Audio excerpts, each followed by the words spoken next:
Gerilya mempertahankan kemerdekaan tahun 1945 sampai 1949. Angkatan Bersenjata Republik Indonesia dengan menggunakan peralatan perang sederhana bergerilya bersama rakyat, menghadapi musuh yang hendak menegakkan kembali kekuasaan Belanda. Untuk menegakkan kekuasaan Republik Indonesia di daerah-daerah yang dikuasai musuh, disusun kantong-kantong gerilya yang dapat melaksanakan pertahanan secara berdiri sendiri dengan integrasi segenap kekuatan politik, ekonomi, sosial budaya, dan militer. Jenderal Sudirman tahun 1948. Yogyakarta, ibu kota Republik Indonesia, direbut Belanda dalam aksi militer kedua tanggal 19 Desember 1948 dan pimpinan pemerintahan ditangkap. Mereka dipindahkan ke Bukit Tinggi dalam membentuk pemerintahan darurat Republik Indonesia. Jenderal Sudirman yang waktu itu dalam keadaan sakit payah memimpin gerilya untuk melanjutkan perjuangan membela kemerdekaan. Jenderal Sudirman baru kembali ke Yogyakarta pada bulan Juli 1949 setelah pemerintahan Republik Indonesia dikembalikan ke Yogyakarta sesuai dengan persetujuan antara Indonesia dan Belanda. Pengakuan kedaulatan 27 Desember 1949. Perjuangan gigi rakyat Indonesia melawan agresi militer Belanda serta tekanan Dewan Keamanan PBB memaksa Belanda kembali ke meja perundingan. Di Jakarta pada tanggal 7 Juli 1949 tercapai persetujuan untuk mempersiapkan suatu konferensi meja bundar yang akan membicarakan pengakuan kedaulatan Indonesia. Dalam KMB di Den Haag, pemerintah Belanda mengakui kedaulatan di Indonesia pada Republik Indonesia Serikat. Upacara pengakuan kedaulatan di Jakarta dipimpin oleh Sri Sultan Hamengkubuwono IX ditandai dengan pengibaran sang merah putih. Indonesia menjadi anggota PBB 28 September 1950. Dalam kehidupan bersama dan bermasyarakat di dunia, kerjasama antar bangsa dalam suatu wadah adalah sangat berguna untuk memelihara perdamaian dunia. PBB dan organisasi bawahannya bermanfaat untuk mengatasi sengketa antara negara-negara yang telah merdeka dan mempercepat proses dekolonisasi. Menyadari hal itu dan mengingat bantuan dalam menyelesaikan sengketa Indonesia-Belanda, Indonesia terdorong menjadi anggota PBB. Kembali ke negara kesatuan tahun 1950. Rakyat di setiap daerah menuntut pembubaran negara serikat. Karena tuntutan rakyat secara spontan, beberapa negara bagian menyatakan bergabung dengan Republik Indonesia yang merupakan negara bagian dari RIS. Dalam perundingan antara RIS dengan negara bagian RRI, tercapai kesepakatan tentang penghapusan bentuk federal dan berdiri kembali Negara Kesatuan Republik Indonesia yang kemudian diumumkan oleh Mr. Supomo pada tanggal 17 Agustus 1950. Konferensi Asia Afrika 18-24 April 1955. Perang dingin antara blok barat dan blok timur yang timbul setelah berakhir Perang Dunia Kedua sewaktu-waktu dapat meletus menjadi perang nuklir. Menyadari akan bahaya ini, 30 negara Asia Afrika mengadakan konferensi yang menghasilkan resolusi Dasar-Sila Bandung. Asia Afrika menjadi suatu kekuatan yang dapat menjadi penengah antara blok barat dan blok timur. Pemilihan umum pertama tahun 1955. Pemerintah menyadari bahwa pemilihan umum harus dilaksanakan sebagai salah satu sarana demokrasi. Pada tahun-tahun pertama berdirinya, Republik Indonesia harus menghadapi musuh dari luar sehingga pemilihan umum sulit dilaksanakan. Pemilihan umum dilaksanakan di seluruh Indonesia diikuti oleh 48 partai politik untuk memilih wakil-wakil rakyat di Dewan Perwakilan Rakyat tanggal 29 September 1955 dan untuk memilih wakil-wakil rakyat di Dewan Konstituante pada tanggal 15 Desember 1955. Pembebasan Irian Jaya 1 Mei 1963. Upaya mengembalikan Irian Jaya ke pengakuan Republik Indonesia melalui perundingan selalu gagal. Ketika Belanda bermaksud membentuk pemerintah boneka di Irian Jaya, Presiden Soekarno mengumumkan Tri Komando Rakyat pada tanggal 19 Desember 1961 di Yogyakarta. Setelah Komando Mandala melancarkan operasi militer, Belanda terpaksa menyerahkan Irian Jaya melalui PBB. Pada tanggal 1 Mei 1963 berlangsung upacara penyerahan Irian Jaya kepada Indonesia yang diwakili oleh Sujarwo Condronegoro di Jayapura. Hari Kesaktian Pancasila 1 Oktober 1965. Pancasila merupakan kepribadian dan pandangan hidup bangsa yang telah berkali-kali mengalami percobaan, diuji kebenaran, keampuhan, dan kesaktiannya. Pada tanggal 1 Oktober 1965, G30 SPKI melancarkan pemberontakan dan pengkhianatan dengan membunuh pimpinan TNI Angkatan Darat, kemudian merebut kekuasaan negara.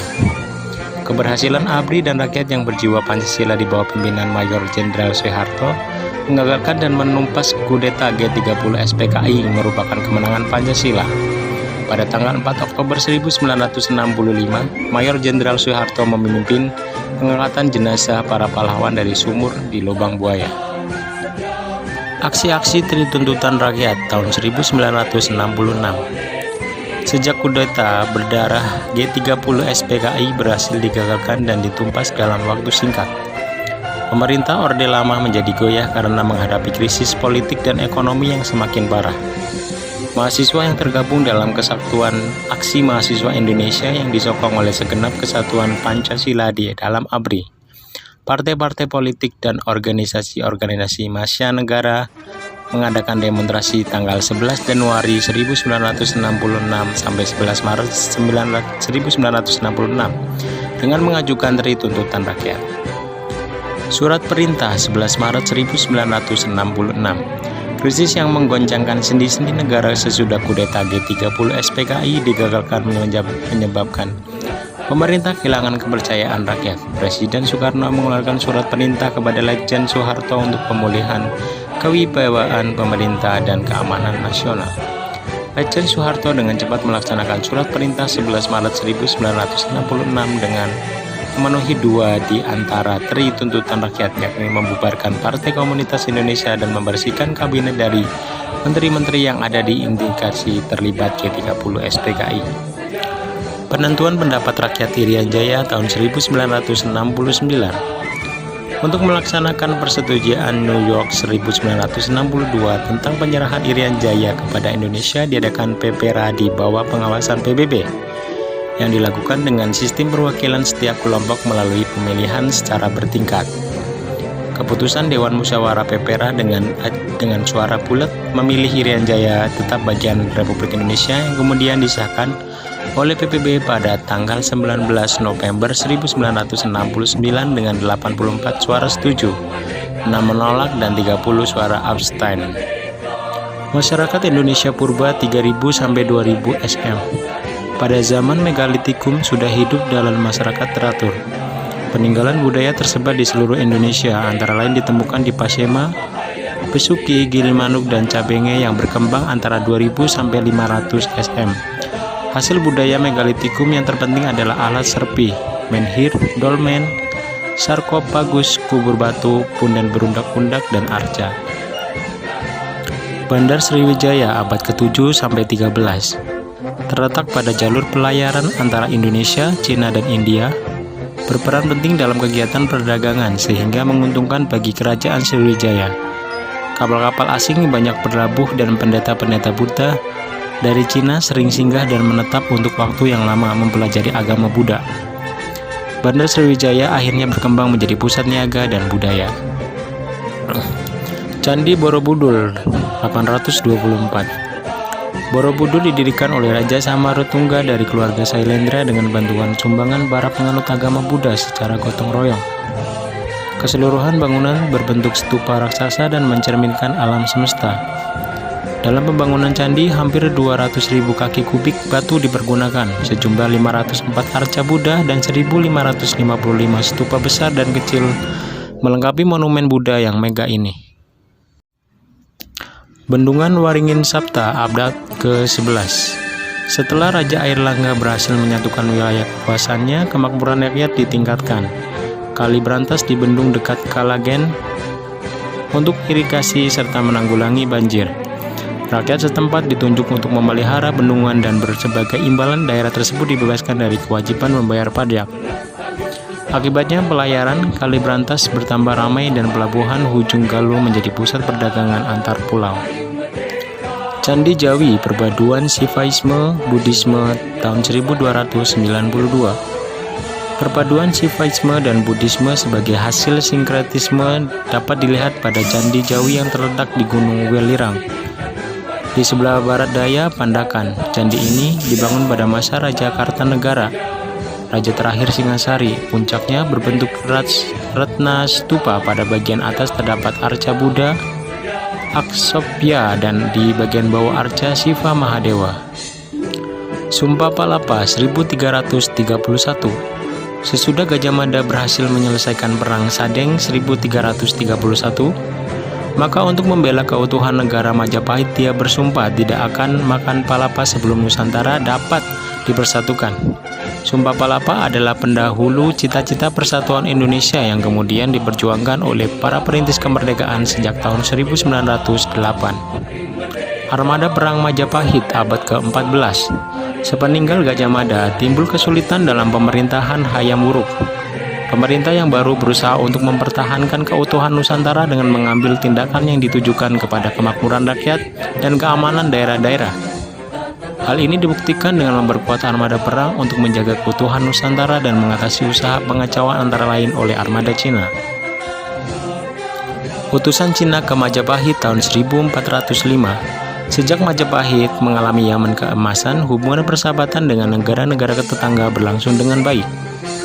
Pengakuan terhadap kedaulatan Majapahit oleh Cina ditandai dengan kunjungan Cheng Ho pada tahun 1405 dengan yang diterima oleh Wikramawardhana. Peranan pesantren dalam penyatuan bangsa abad ke-14. Salah satu cara menyiarkan Islam di Indonesia adalah melalui pendidikan di pesantren atau pondok yang diselenggarakan oleh guru-guru agama, kiai-kiai atau ulama.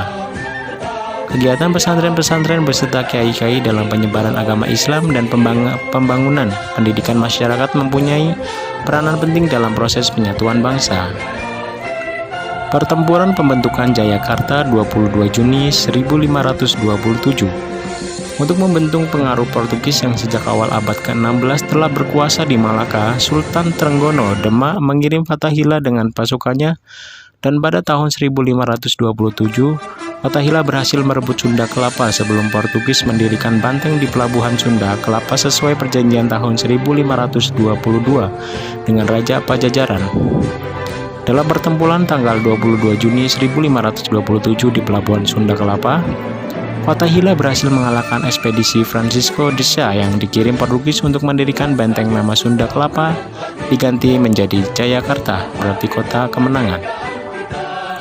Armada dagang Bugis abad ke-15. Pelayaran orang-orang Makassar dan Bugis mulai abad ke-15 sudah meliputi seluruh perairan Nusantara. Gambaran tentang luasnya daerah-daerah yang dikunjungi terlihat dengan jelas pada tulisan tentang hukum laut Amanna, Kapa, dan peta laut Bugis. Perang Makassar. Sultan Hasanuddin membuka pelabuhan Makassar untuk negara-negara yang ingin berhubungan dagang dengan Makassar. Perkembangan Makassar dan sikap Hasanuddin yang menjalankan politik perdagangan bebas dengan negara-negara lain menimbulkan pertentangan dengan Belanda yang menjalankan monopoli perdagangan sehingga akhirnya timbul peperangan. Pada tanggal 8-9 Agustus 1668, Sultan Hasanuddin memimpin pertempuran mempertahankan banteng Sumbapau dari serbuan Belanda. Perlawanan Patimura 1817. Berdasarkan Konvensi London 1814, Belanda berkuasa kembali ke Indonesia, serta mengulangi menjalankan monopoli perdagangan dan segala sesuatu yang bersifat eksploitasi dilaksanakan kembali rakyat. Maluku tidak mau menerima politik monopoli Belanda dan kemudian mengadakan perlawanan di bawah pimpinan Patimura. Pada tanggal 15 Mei 1817, Patimura bersama rakyat menyerbu benteng Dorset di Saparua dan berhasil merebutnya. Perang Diponegoro tahun 1825 sampai 1830. Perang yang dicetuskan pada tahun 1824 oleh Diponegoro merupakan salah satu perlawanan rakyat semesta yang berlangsung secara terus-menerus sehingga Belanda kehilangan sebanyak 15.000 tentara. Dalam pertempuran di sekitar Kali Bogowonto, Diponegoro berhasil mengalahkan pasukan kavaleri Belanda. Dengan perangkat berkedok perundingan, akhirnya Diponegoro ditangkap di Magelang pada tanggal 28 Maret 1830. Perang Imam Bonjol tahun 1821 sampai 1837. Sekembalinya para ulama dari Tanah Suci, mereka melihat bahwa keadaan kehidupan masyarakat tidak sesuai dengan ajaran-ajaran Islam. Para ulama yang dipimpin Tuanku Imam Bonjol mengadakan pembaharuan yang ditentang oleh kaum adat. Belanda untuk memperkuat kedudukannya kemudian memihak kaum adat. Menyadari kekuasaan Belanda makin luas, akhirnya perlawanan terhadap Belanda dilakukan oleh kaum ulama bersama kaum adat. Tuanku Imam Bonjol menghimpun kekuatannya antara lain dengan membuat parit-parit pertahanan. Perang Banjar tahun 1859 sampai 1905 untuk menjaga agar hasil bumi Kalimantan seperti batu bara, minyak, karet, dan lain-lain tidak jatuh ke tangan bangsa lain. Belanda berusaha untuk menguasai Banjar melalui campur tangan dalam pemerintahan Kesultanan Banjar. Hal ini menjadi alasan bagi rakyat Banjar untuk mengangkat senjata melawan Belanda di bawah pimpinan Pangeran Antasari. Penyerangan terhadap kapal Belanda Onrus di Tartur dilakukan oleh Pangeran Suropati, saudara Pangeran Antasari. Perang Aceh tahun 1873 sampai 1904. Aceh menolak tuntutan Belanda agar menghentikan hubungannya dengan negara-negara lain. Belanda segera mengirim ekspedisi yang dipimpin oleh Mayor Jenderal Kohler. Serangan pertama Belanda gagal, bahkan panglimanya Kohler gugur dalam pertempuran di halaman Masjid Agung Baitur Rahman, Banda Aceh. Pembakaran Masjid Agung Baitur Rahman semakin menumbuhkan semangat perlawanan rakyat terhadap Belanda.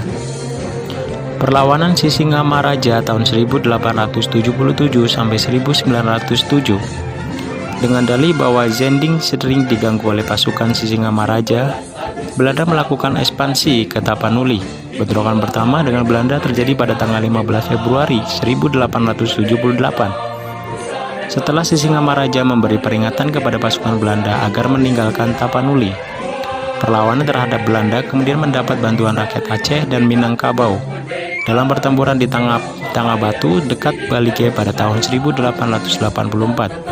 Sisingamaraja dan dapat memukul mundur pasukan Belanda. Pertempuran Jagaraga tahun 1848 sampai 1849. Pada tahun 1841, Belanda memaksakan penghapusan peraturan Tawan Karang yang diakui sebagai lembaga hukum adat di Bali, tetapi ditolak oleh Buleleng dan Karangasem. Walaupun dalam serangan Belanda pada tahun 1840, Buleleng dan Karangasem dapat diduduki, namun semangat juang rakyat tetap berkobar dan mereka menyiapkan pertahanan di Jagaraga. Pertempuran di Bukapura dalam Jagaraga berakhir dengan gugurnya seisi pura yang lebih dikenal sebagai Puputan Jagaraga. Tanam Paksa tahun 1830 sampai 1870. Perang Diponegoro mengakibatkan krisis keuangan bagi Belanda. Untuk mengatasi krisis tersebut, Gubernur Jenderal Van den Bosch memaksa rakyat di Tanah Jawa menanami sebagai besar tanah mereka dengan tanaman yang laku di Eropa, seperti nila, kopi, teh, lada, gula, dan kayu manis. Rakyat yang tidak memiliki tanah dipaksa bekerja di perkebunan-perkebunan. Bagi rakyat Indonesia, tanam paksa merupakan eksploitasi yang luar biasa, mengakibatkan timbulnya kelaparan karena mereka tidak mempunyai kesempatan menggarap sawah ladang mereka. Kegiatan Gereja Protestan dalam penyatuan bangsa. Gereja Protestan dengan yendingnya giat mengadakan propaganda terutama di daerah-daerah yang keadaannya masih terbelakang. Pada tahun 1930 berdiri Perserikatan Kaum Kristen dan Partai Kaum Masehi Indonesia. Keduanya merupakan bagian gerakan Indonesia. Selain bergerak dalam bidang agama, juga giat dalam bidang pendidikan dan sosial hingga secara langsung membantu menyatukan bangsa Indonesia yang sedang mengalami proses penyatuan bangsa. Kartini tahun 1879 sampai 1904. Gerakan mengejar kemajuan pada akhir abad ke-19 terbukti dari kebutuhan akan pendidikan. Kartini tampil sebagai pendekar kaumnya ketika pandangan umum masih dianggapin konservatisme yang kuat bagi anak perempuan. Buah pikiran Kartini untuk membebaskan kaumnya dari keterbelakangan tercermin dalam surat-surat yang dikirim kepada sahabat-sahabat karibnya di negeri Belanda, yang kemudian dihimpun dalam buku Habis Gelap Terbitlah Terang. Kebangkitan Nasional 20 Mei 1908. Politik kolonial Belanda tidak menghendaki rakyat Indonesia menjadi cerdas karena hal itu akan membahayakan kedudukan Belanda. Akhirnya pendidikan modern terpaksa diberikan untuk memenuhi kebutuhan tenaga terdidik dan untuk meningkatkan masyarakat Indonesia sebagai pasar bagi industri Belanda. Kebangkitan kaum terpelajar Indonesia menimbulkan kesadaran nasional untuk merdeka. Cita-cita Dr. Wahidin untuk menghibur tokoh-tokoh pergerakan nasional diwujudkan oleh Dr. Sutomo dan kawan-kawan dengan membentuk Budi Utomo. Taman Siswa 3 Juli 1922. Politik pendidikan pada zaman penjajahan tidak dapat dipisahkan dari kepentingan kolonial. Sebagai reaksi, Ki Hajar Dewantara mendirikan perguruan Taman Siswa di Yogyakarta, yang kemudian berkembang dengan pesat sehingga mengkhawatirkan Belanda. Semangat nasionalisme sangat menjiwai kehidupan Taman Siswa. Pada tahun 1935 berlangsung Kongres Pendidikan Nasional yang pertama dengan tujuan hendak menggalang persatuan dan mencari perumusan tentang pendidikan yang bersifat nasional. Muhammadiyah 18 November 1912. Keadaan masyarakat Islam pada abad ke-19 pada permulaan abad 20 sangat menyedihkan. Agama Islam telah banyak bercampur dengan berbagai ajaran yang bukan berasal dari Al-Quran dan Al-Hadis. Bertolak dari keadaan tersebut, Kiai Haji Ahmad Dahlan mendirikan Muhammadiyah dengan tujuan pokok mengadakan pembaharuan kehidupan agama Islam. Kegiatannya meliputi bidang-bidang keagamaan, pendidikan, dan kemasyarakatan. Perhimpunan Indonesia tahun 1922. Perjuangan mencapai Indonesia merdeka di luar negeri dipelopori oleh mahasiswa Indonesia yang belajar di negeri Belanda. Pada bulan Februari 1927, Perhimpunan Indonesia berjuang di forum internasional dengan mengambil bagian dari Kongres Liga Anti Kolonialisme di Brussel. Selanjutnya, propaganda Perhimpunan Indonesia semakin berani dan tajam sehingga pemerintah Belanda mengadakan penangkapan terhadap 4 orang pimpinannya, yaitu Muhammad Hatta, Abdul Majid Ali Sastrobijojo, dan Nasir Datuk Pamunjak. Tetapi oleh pengadilan mereka dinyatakan tidak bersalah. Stovia atau Sekolah Dokter Bumi Putra tahun 1898 sampai 1926. Gagasan yang didengungkan dari gedung Stovia, tempat lahir Budi Utomo untuk mempertinggi derajat bangsa, mendapatkan dukungan di berbagai kota. Konsolidasi segera diadakan, yaitu dengan menyelenggarakan kongres pada tanggal 4-5 Oktober 1908 di Yogyakarta. Dalam perkembangan selanjutnya, Budi Utomo tumbuh menjadi perhimpunan nasional yang umum dan besar, sehingga apa yang telah dilakukan mahasiswa Stovia dalam rapat tanggal 9 Mei 1908 dianggap sebagai lahirnya Pergerakan Nasional Indonesia. Dikul tahun 1927. Pergerakan untuk membebaskan bangsa dari penjajahan menyebar ke seluruh Indonesia pada tahun-tahun 1926 dan 1927. Timbul pemberontakan terhadap Belanda di Jawa Barat, Jawa Tengah, dan Sumatera Barat, akan tetapi dapat ditumpas dengan kejam. 13.000 orang ditangkap, diantaranya 1.300 orang dibuang ke Tanah Merah. Dikul dalam perkembangan selanjutnya. Dikul menjadi tempat pengasingan bagi tokoh-tokoh pergerakan nasional, antara lain Muhammad Hatta dan Sultan Syahrir. Sumpah Pemuda 28 Oktober 1928. Dalam lingkungan pergerakan nasional Indonesia, para pemuda telah melahirkan berbagai ragam organisasi pemuda yang pada umumnya masih bersifat kedaerahan dan dengan satu yang lain tidak mempunyai hubungan. Iklim persatuan Indonesia mempengaruhi dan mendorong untuk membina satu pergerakan pemuda yang berjiwa nasional kesatuan. Usaha ke arah itu dilakukan dalam serangkaian Kongres Pemuda. Pada Kongres Pemuda yang kedua dicetuskan Sumpah Pemuda dan dikumandangkan untuk pertama kali lagu Indonesia Raya. Romusha tahun 1942 sampai 1945. Pada tanggal 8 Maret 1942, Belanda menyerah kepada Jepang di Kalijati, Subang. Untuk memenangkan perang, Jepang kemudian secara paksa mengerahkan seluruh tenaga dan kekayaan bumi Indonesia. Rakyat dikerahkan untuk melaksanakan kerja paksa pada objek vital dan sarana militer. Mereka mengalami kesiksa dan tidak mendapat makanan yang cukup, dan akibatnya berpuluh-puluh ribu Romusha menemui ajal di tempat-tempat mereka bekerja. Pemberontakan tentara peta di Blitar 14 Februari 1945. Pada bulan Oktober 1943, pemerintah pendudukan Jepang membentuk Tentara Pembela Tanah Air untuk membela Tanah Jawa yang mendapat sambutan dari para pemuda. Perasaan benci terhadap Jepang semakin mendalam ketika mereka bertugas membangun kubu-kubu pertahanan bersama para Romusha. Menyaksikan penderitaan rakyat serta aspirasi untuk merdeka, Supriyadi memimpin batalion peta di Blitar mengadakan pemberontakan dengan menyerbu markas militer Jepang. Proklamasi Kemerdekaan Indonesia tahun 17 Agustus 1945.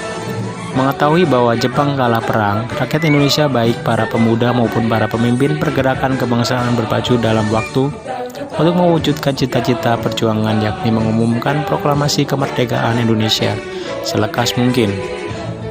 Dalam pertemuan rahasia pada malam hari tanggal 16 Agustus 1945 di Jalan Imam Bonjol 1, Jakarta, naskah proklamasi dirumuskan, ditandatangani oleh Soekarno dan Muhammad Hatta. Pada tanggal 17 Agustus 1945 pukul 10 pagi, Soekarno didampingi Muhammad Hatta membacakan proklamasi kemerdekaan Indonesia. Pengesahan Pancasila dan Undang-Undang Dasar 1945 tanggal 18 Agustus 1945. Setelah kemerdekaan Indonesia diproklamasikan, para pemimpin bangsa dengan segera menyusun tatanan kehidupan negara. Pada tanggal 18 Agustus 1945, Panitia Persiapan Kemerdekaan Indonesia mengadakan rapat di Pejambon, Jakarta. Rapat menghasilkan keputusan yang sangat penting mengenai ketatanegaraan Republik Indonesia, mensahkan Pancasila sebagai landasan falsafah negara dan Undang-Undang Dasar 1945. Rapat juga memilih Soekarno dan Muhammad Hatta untuk menjadi Presiden dan Wakil Presiden Republik Indonesia. Hari lahir ABRI 5 Oktober 1945. Pada tanggal 22 Agustus 1945, Panitia Persiapan Kemerdekaan Indonesia menetapkan pembentukan Barisan Keamanan Rakyat untuk memelihara keamanan dan ketertiban umum di daerah masing-masing dalam perebutan kekuasaan terhadap Jepang dan perlawanan terhadap sekutu, serta untuk memperkuat perasaan keamanan umum disadari perlu suatu angkatan bersenjata yang tangguh. Maka pada tanggal 5 Oktober 1945 pemerintah mendekretas pembentukan Tentara Keamanan Rakyat. Pertempuran Surabaya 10 November 1945. Pasukan sekutu termasuk tentara dan opsir Nika mendapat di Surabaya pada bulan Oktober 1945, sehingga menimbulkan beberapa insiden yang kemudian meningkat menjadi pertempuran. Setelah Brigjen Malabi terbunuh, ultimatum dikeluarkan kepada rakyat Surabaya untuk menyerahkan senjata mereka.